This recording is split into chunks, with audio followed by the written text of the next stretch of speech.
Hello YouTube family, કેમ છો? મજામાં ને? સ્વાગત છે તમારું મારા એક નવો વિડીયોમાં. તો બધાને જય માતાજી ને જય દ્વારકાધીશ. તો અત્યારે આપણે વિડીયોથી શેઠે મોકલ્યા છે અમારા એના મિત્ર છે ને એની વાડીએ સરગવાની સિંગો લેવા.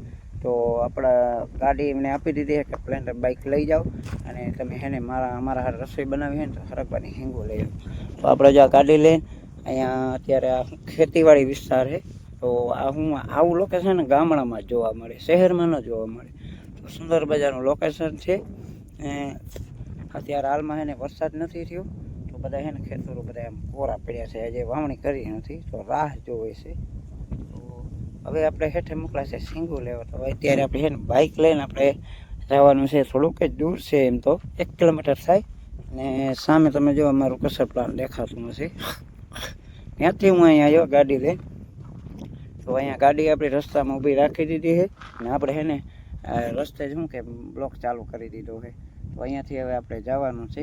અને આ 2 ઝાડવા દેખાય, જો એક તો લીમડો છે ને લીમડાની બાજુમાં કયું ઝાડ છે એ જરાક તમે કોમેન્ટમાં જણાવજો. અને બ્લોકમાં બિનારી જો અહીંયાથી જો આપણે ગામડાનો રસ્તો આવો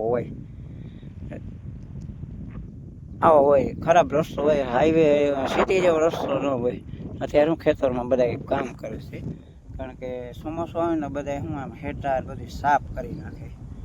ચોખ્ખું થઈ જાય પછી ચોમાસામાં વરસાદ આવે ને તો કાંઈ કરે નહીં, કાંઈ આમ કરવું ના પડે, આમ બધી મહેનત પછી ઓછી કરવી પડે.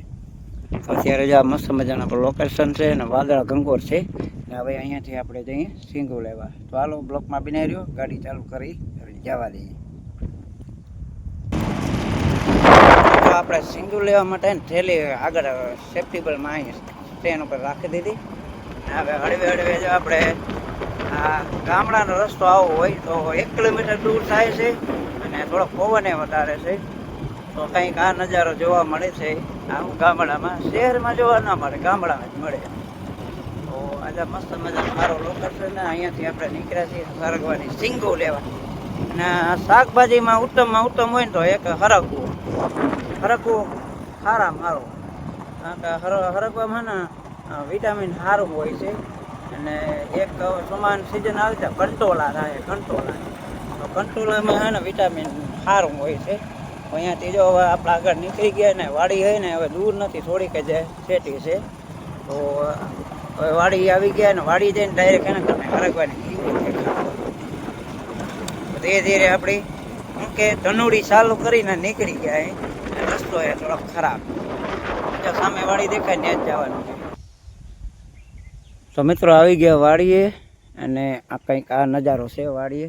પણ વાડીએ આવી ગયા ને તે હું પોપટ થઈ ગયો, કારણ કે એક સરગવો કાપી નાખ્યો અને એક સરગવો છે ને એમાં હિંગો બધી જો પાકી ગઈ. તમે ઝૂમ કરીને બતાવો તો આજે તો છે ને આ ભાઈનો પોપટ થઈ ગયો છે. આવવાની છે ને મહેનત વધી ગઈ છે.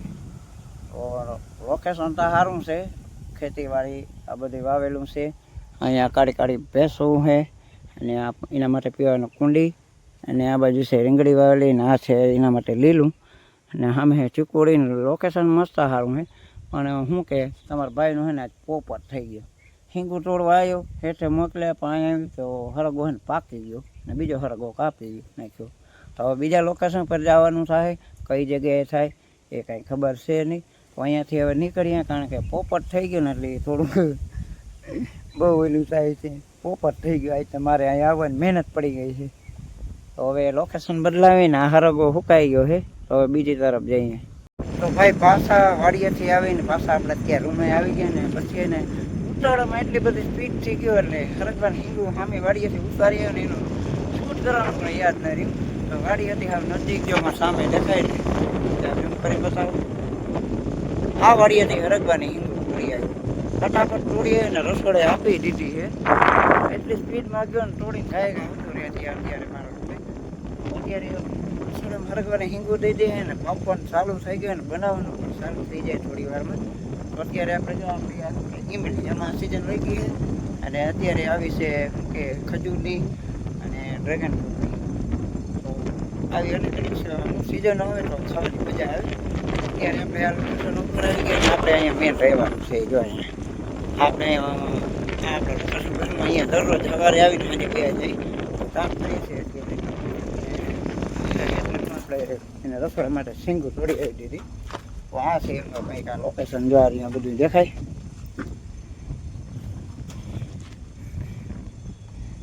શંકર ખારા વાદળ છે. તો હવે તમે એમને કહેજો કે વિડીયો કેવો લાગ્યો. સારો લાગ્યો ને કોમેન્ટ લાઈક કરી નાખજો. મળીએ નેક્સ્ટ બ્લોગમાં. ત્યાં સુધી બધાને જય દ્વારકાધીશ, જય માતાજી, બાય બાય.